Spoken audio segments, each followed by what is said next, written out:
Amigos, ¿cómo están? Es un gusto saludarlos, es un placer estar con ustedes en un episodio más de nuestros ciberdiálogos. Hoy está con nosotros Jorge Suárez Vélez. Es un gusto hablar con Jorge por muchas razones, algunas de ellas personales. Es un amigo querido desde hace mucho tiempo, pero más allá de la amistad que me une con Jorge, me une con él una, una genuina admiración.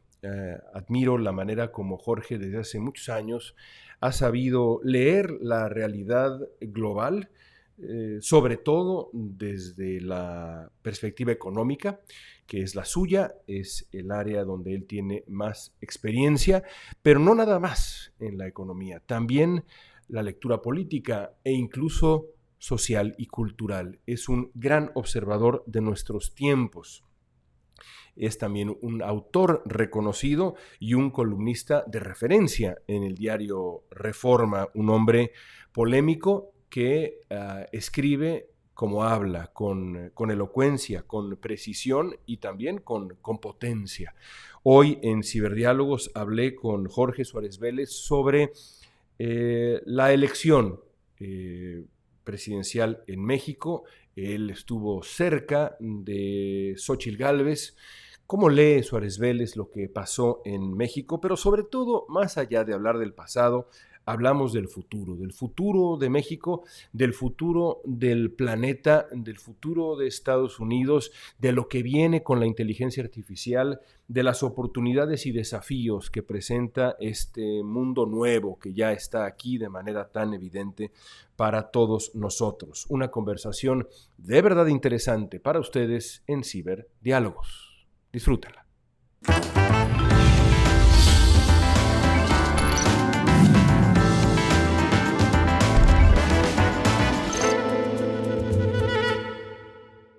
Jorge, te agradezco mucho que estés en Ciberdiálogos. Siempre es un privilegio escucharte, platicar contigo. ¿Cómo explicas, Jorge, hoy a 2 meses de distancia, el triunfo y el calibre del triunfo de Claudia Sheinbaum? ¿Qué factores inclinaron la balanza? Digamos, dime 3 factores. Yo creo que el primero fue una campaña francamente ilegal, ¿no? Donde se empezó a hacer actos anticipados de campaña 4 años antes de la elección, ¿no? Y con copiosos recursos públicos, ¿no? Lo cual está prohibido por la ley, pero obviamente tuvo un impacto muy positivo. El segundo fue la enorme capacidad para repartir dinero.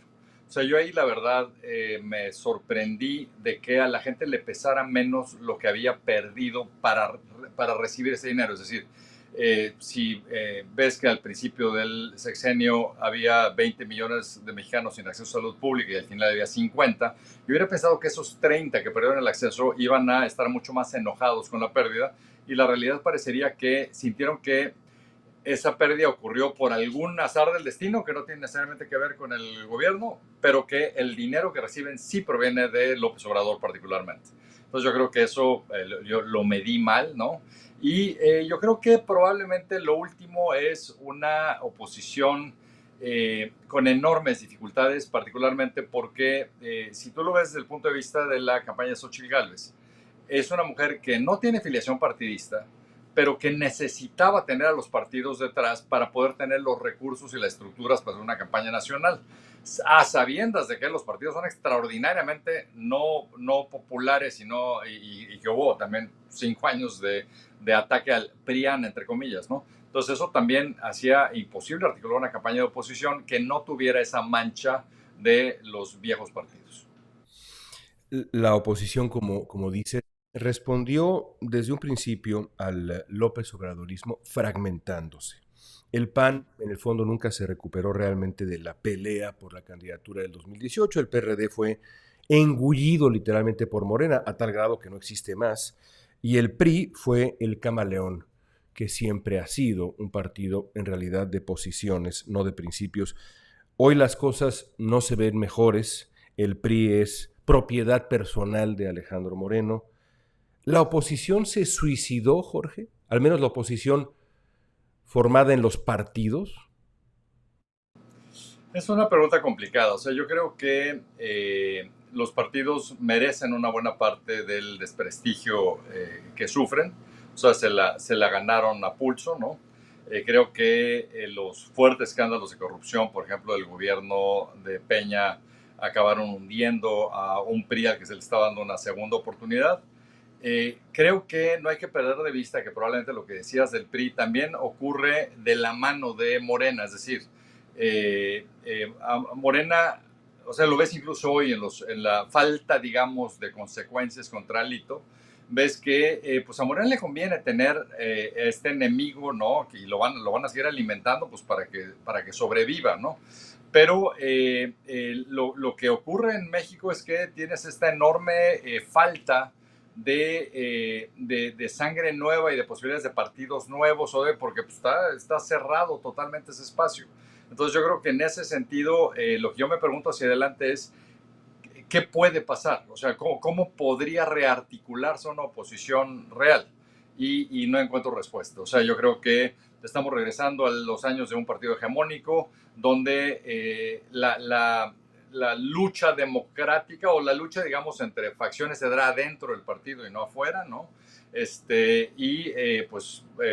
Tengo mucho más edad que tú, por lo cual yo me acuerdo de lo que era el PRI de los 70, ¿no? Es muy similar a esto, ¿no? O sea, entonces, con una oposición que si tú recuerdas esa historia de ese PRI de los 70, ellos acabaron construyendo una oposición, literalmente, ¿no? Gente lúcida tipo Reyes Heroles visitó Europa para ver cómo poder armar algunos partidos de oposición que empezaran, ¿no? O sea, estamos regresando a esa época y no sé si para que se pueda armar una oposición tienen que haber tienen que desaparecer del todo, completamente los partidos para que haya una especie de ave fénix en la política.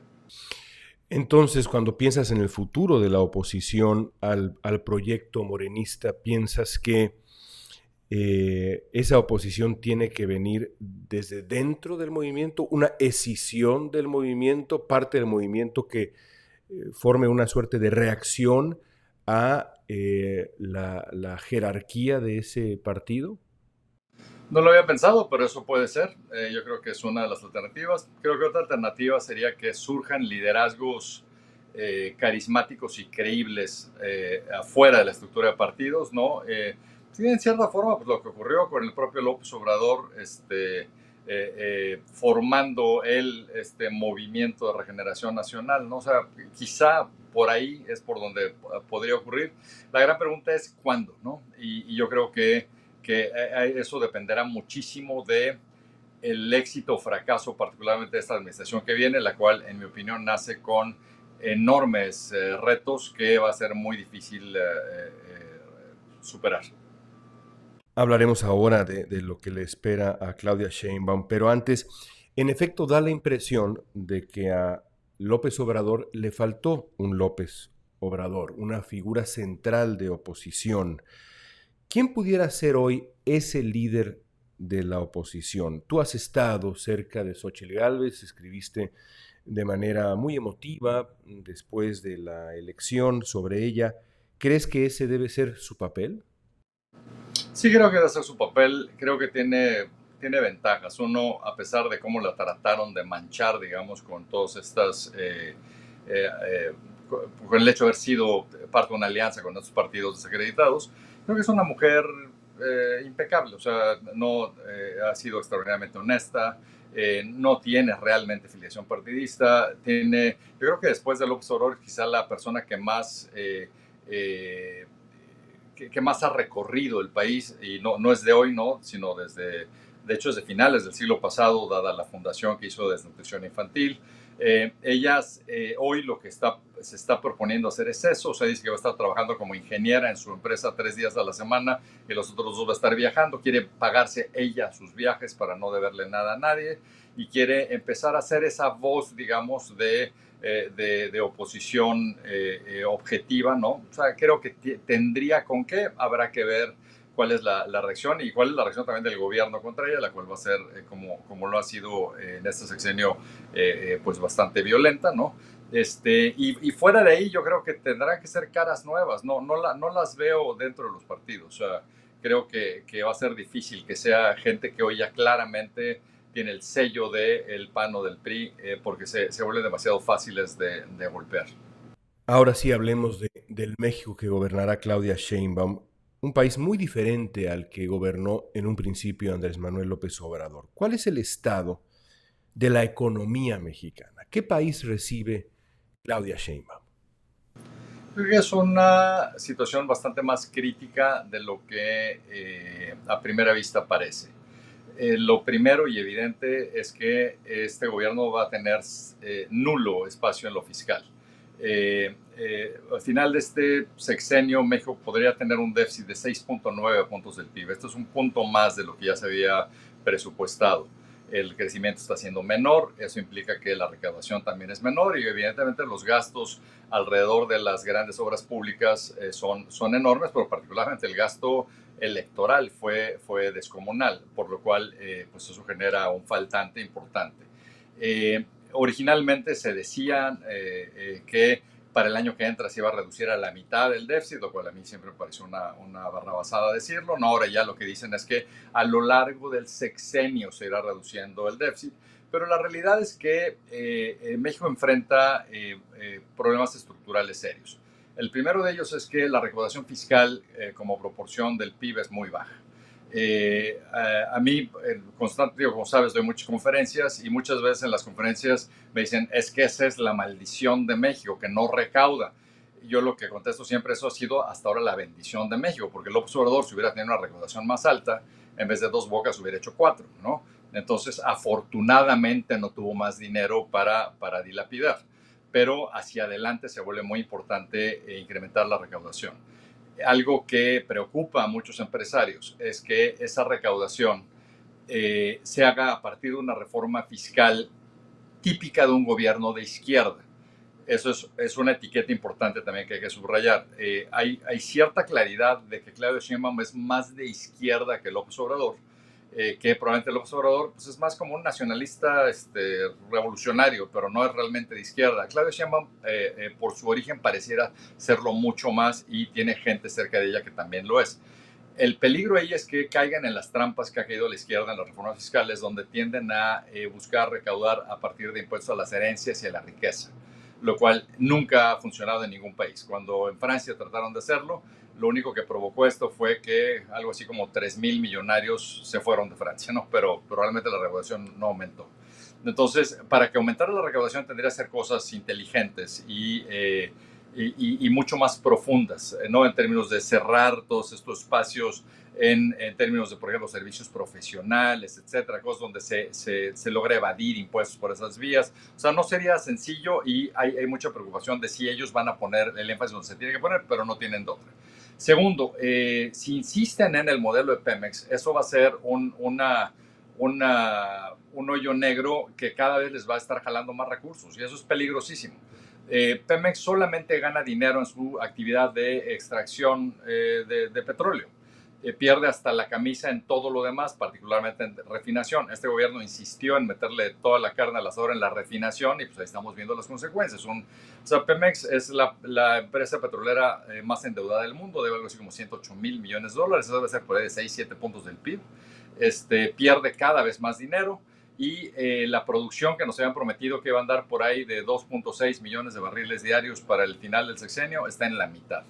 Entonces tienen un tremendo problema y tendrían que cambiar el modelo. Es decir, tendrían que regresar a lo que había alrededor de la reforma energética, abriéndole la puerta a privados para que ellos sean los que inviertan en incrementar la capacidad de extracción de Pemex, que Pemex reciba las regalías, digamos, de esa actividad sin tener que sacrificar su propio capital y olvidarse de seguir tratando de esta tontería de autosuficiencia en materia de gasolina y demás, lo cual es absurdo, es innecesario y sería extraordinariamente caro.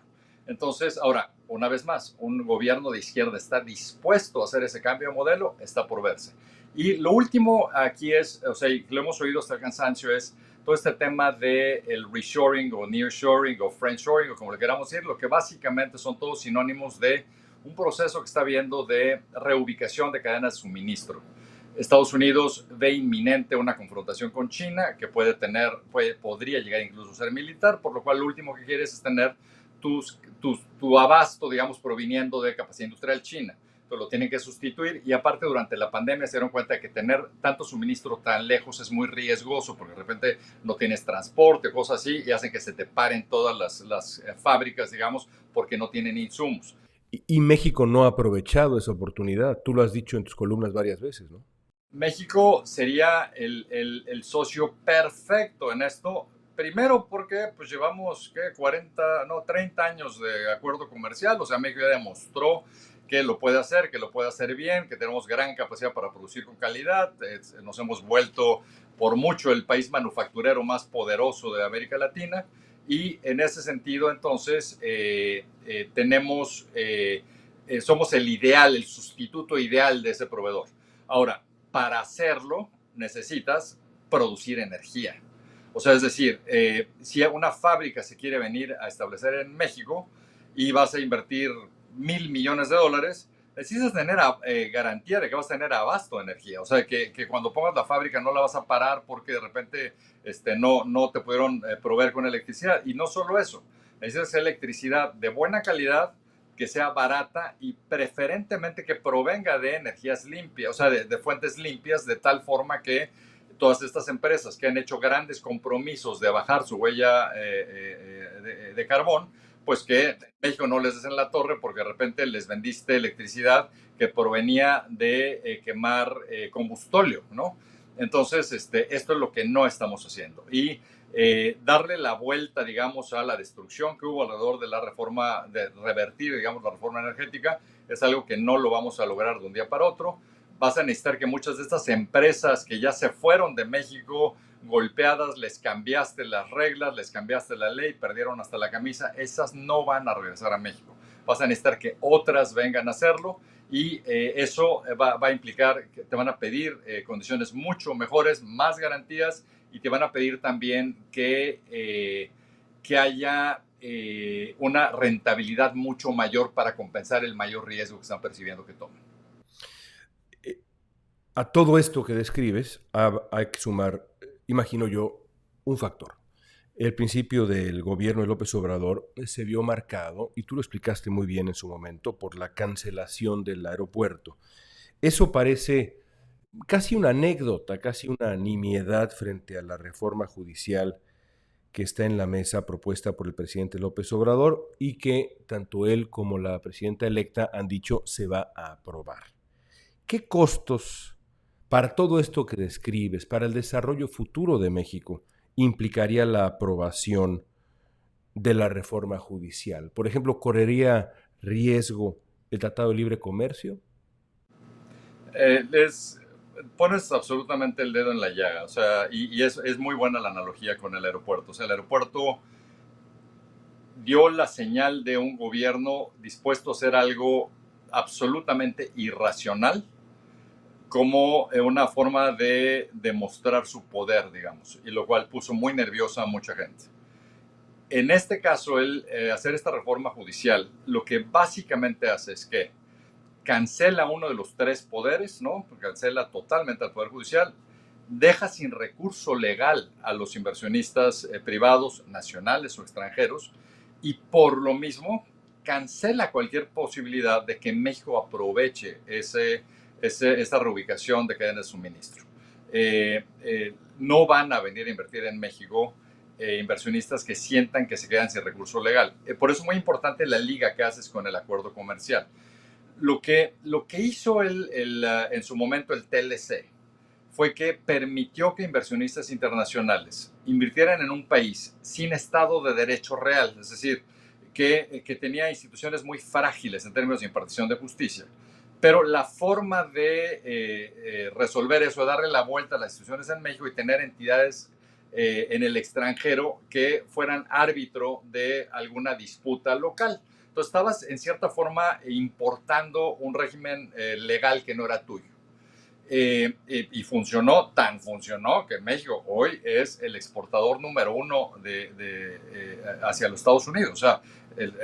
O sea, si alguien le hubiera dicho eso en los 90, que íbamos a volvernos el exportador número uno, hubiera habido carcajadas masivas y lo somos. Es decir, funcionó, fue un gran logro. Ahora, Lo que nos está advirtiendo Estados Unidos es, si haces la reforma judicial, nos dejas sin recursos legales locales, estás violando el acuerdo comercial y vas a hacer que cancelemos el acuerdo comercial. Y cuando te dicen que se cancela, hay que recordar que pues, viene la ratificación del acuerdo porque Trump, cuando se hizo el Telecán, puso una provisión donde hay un sunset clause que tiene que renovar cada 5 años, digamos, el tratado. Viene Entonces, en el 26. toca en el 26 esa renovación. Entonces, básicamente lo que están diciendo es, no se va a renovar si haces la reforma. ¿Quién nos dijo eso? O sea, no, esto no salió en alguna gacetilla por ahí. No, no, no. Esto nos lo acaba de decir en una op-ed, en una editorial, quien fue el secretario de Estado de Trump, Mike Pompeo, o sea, uno de los republicanos más influyentes, que siempre tuvo aspiraciones presidenciales, exdirector de la CIA, o sea, un tipo enormemente influyente, dijo, si hacen esto, se va a cancelar el acuerdo comercial. Entonces, están jugando con fuego. O sea, por eso el símil con el aeropuerto es tan real. En una columna que escribí, yo la intitulé Muerte Fetal. O sea, lo que yo decía es, si se hace la reforma en septiembre, antes de que Sheinbaum tome posición en octubre, su sexenio nace muerto. Y yo creo que no es ninguna exageración, sería verdaderamente la madre de todos los disparos en el pie el hacer esa barrabasada. Abramos un poco el foco, porque tú has sido, desde hace ya mucho tiempo, un gran lector del entorno internacional, no nada más de Estados Unidos y de México, sino del entorno internacional. Has sabido leer con anticipación las crisis globales. ¿Cómo ves al mundo en los siguientes 10 años? ¿Cómo será el equilibrio entre China y Estados Unidos? Es decir, cuando ves al mundo, ¿qué focos rojos adviertes? Sí, en una conversación interesante que tuve ayer con gente inteligente, uno de ellos me decía que el problema es el elefante negro que viene. Yo decía, bueno, ¿a qué te refieres con el elefante negro? Y él hacía referencia a los cisnes negros, los eventos improbables, digamos, que de repente se nos presentan, pero decía que el que viene es del tamaño de un elefante. ¿A qué se refiere con eso? Y ahí sí he escrito muchísimo sobre ese tema. Yo creo que lo que tenemos que entender es el enorme impacto que la pandemia tuvo en la economía mundial.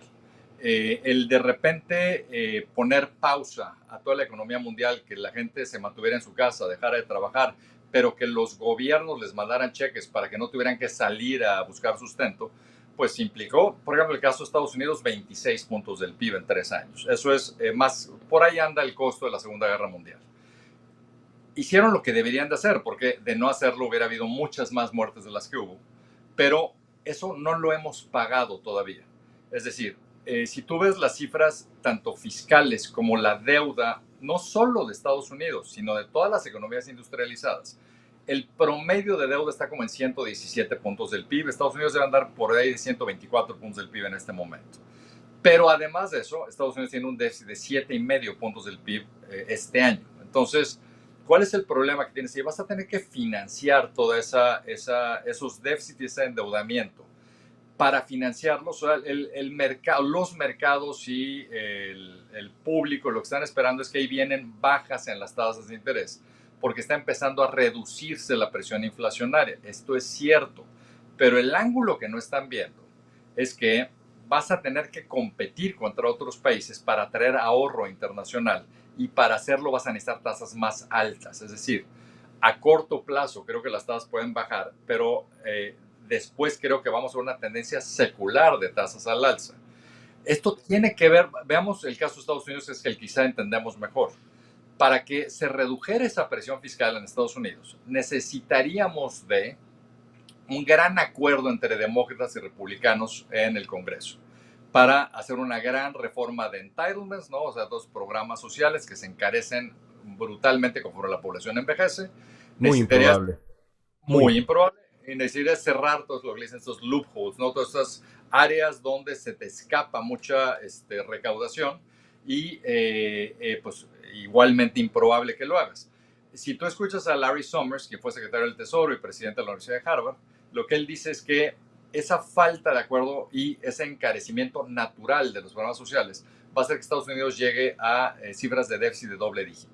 Y lo que él dice, eso no lo digo yo, lo dice él, Si eso ocurre, vamos a ver tasas de interés de referencia en Estados Unidos a niveles como del 11%. O sea, eso sería brutal.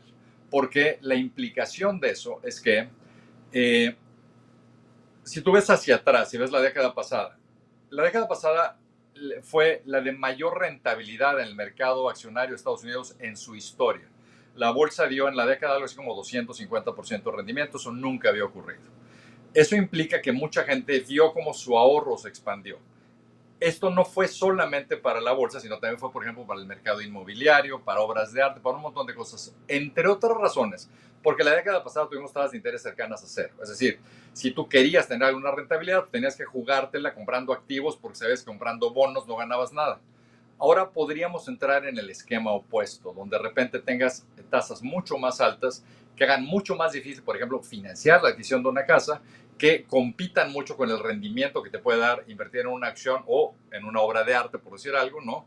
Que se ajusten los valores de esos activos, pegándole, digamos, al patrimonio de la gente y entonces que la gente tenga que reducir su consumo porque se empobreció, digamos, en este proceso.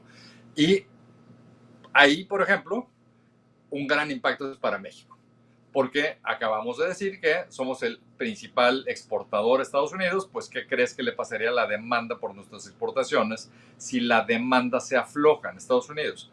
Baja. Y por el otro lado, lo que sabemos también es que una razón por la que las remesas han aumentado tanto hacia México es porque Estados Unidos acumula meses consecutivos de bajísimo desempleo como nunca en la historia también. En Estados Unidos se considera que estás en pleno empleo con un desempleo del 4%, hemos estado abajo del 4% durante muchísimo tiempo. Eso implica que, o sea, lo que te está diciendo es que hay escasez de trabajadores en el mercado. ¿Quién crees que está supliendo esa escasez en áreas de servicios? Los mexicanos. Entonces, lo que de repente ves es que aquí, como sabes, vivo en Nueva York, los restaurantes alrededor de mi casa pagaban $10 la hora en la cocina, ahora pagan 30. Los garroteros eran todos mexicanos, ahora todos son meseros porque los meseros gringos no regresaron a trabajar después de la pandemia. Esto le está dando muchos más recursos para mandar a México, pero en esta situación que te acabo de escribir, volvería a haber más desempleo, mucha más gente regresando al mercado laboral por darse cuenta que de repente su ahorro se redujo y afectaría también a las remesas hacia México. Y eso sin tomar en cuenta el proyecto de deportación masiva que promete Donald Trump y su gente, en donde piensan echar del país a 15 millones de personas. Lo cual, en cierta forma, o sea, en la estructura actual del mercado laboral sería inverosímil, dado que simplemente no hay trabajadores, o sea, una vez más se dispararían en el pie al hacerlo. Pero lo que sí te preguntas es si este ajuste que yo acabo de escribir ocurre y de repente sí empieza a crecer fuertemente el desempleo en Estados Unidos, pues ahí se vuelve perfecto el momento para hacer esas deportaciones. Hay que ver también con lupa lo que está diciendo Trump en términos de proyecto económico. ¿Por qué? Lo otro que Trump te está diciendo es que quiere poner aranceles a todas las importaciones a Estados Unidos. Las mexicanas no podrían recibir ese arancel por los acuerdos comerciales, pero acabamos de decir que por ahí nuestro acuerdo comercial podría estar más en riesgo de lo que parece. Pero ciertamente lo que pasó la vez pasada, que él le puso aranceles a las importaciones chinas, fue que detonó simplemente un encarecimiento de esos productos que acabaron pagando los consumidores. Eso no afectó a China en nada, afectó al consumidor.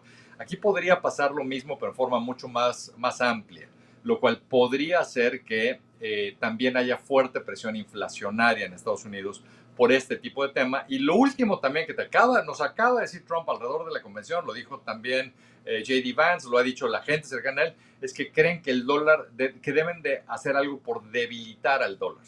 Entonces ahí la Reserva Federal no te dejaría hacerlo, pero también te acaban de decir que hay que correr a la cabeza de la Reserva Federal, hay que cambiarla. Entonces, si hacen esto, también tendría un impacto inflacionario para Estados Unidos porque te encarece todos los bienes importados, pero por el otro lado, también tendría implicaciones muy serias en términos de este flujo internacional de ahorro hacia los Estados Unidos. Entonces, estamos en un punto, en un enorme punto de inflexión. Y nada más, la última cosa que te quiero decir de esto, porque tú me preguntaste 10 años.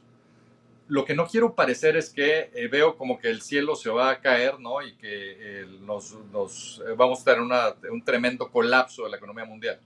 Porque si lo vemos a un plazo un poco mayor, yo creo que lo que viene alrededor de la disrupción tecnológica que estamos viendo, particularmente alrededor de la inteligencia artificial, yo creo que no tiene paralelo en la historia de la humanidad. No estoy hablando del siglo pasado y estoy hablando desde que el ser humano existe. Pero para bien en cuanto a la productividad, es decir, Exactamente. y eso abre también la puerta, digamos, a la discusión sobre el ingreso universal básico, que hace poco Elon Musk, en uno de sus pocos momentos lúcidos, no son muchos recientes, pero lo mencionó. Eh, te- ¿Qué papel tendrá la inteligencia artificial digamos, los siguientes 15 años? O sea, la inteligencia, o sea, tú piensa, deja ponerte un par de ejemplos históricos. Cuando empiezan los telares mecánicos Inglaterra, ¿no? Que desplazan a mucha mano de obra, ¿no? Mucho trabajo artesanal, pues lo que ocurrió es que de repente un tipo que estaba manejando nuestros telares tenía la producción de mil personas. Lo mismo pasó en cierta forma cuando empezamos a tener PCs en nuestras casas, ¿no? O sea, pues de repente tenías, no necesitabas una secretaria, de repente tenías un procesador de texto, de repente tenías un spreadsheet, tenías un montón de cosas que incrementaron tu productividad enormemente. Esta va a ser infinitamente superior a aquellas. Es decir, lo empiezas a ver. O sea, a mí me sorprende, ¿no? En la inteligencia artificial que ya tengo en mi teléfono, ¿no? El otro día le pedía a mi teléfono que procesara una serie de cartas que yo quería y que tenía que enviar. Me las escribió en inglés, me las escribió perfecto, exactamente en el tono que yo quería. Me tomó más o menos 25 segundos hacer lo que me hubiera tomado en otro momento un día. Entonces, y esto es solo el principio. Lo estamos viendo, por ejemplo, en términos de, el otro día me lo decía un ingeniero, o sea, es increíble lo que está ocurriendo con estas herramientas en términos de lo que puedes hacer simplemente dictando que te hagan un plano. Me lo decía un programador, por ejemplo, alguien que escribe código, me decía un programa que hubiera tomado una semana hacer, se lo pedí a ChatGPT y me lo hizo en un minuto. Sube la productividad, pero ¿qué pasa con las personas que pierden su empleo?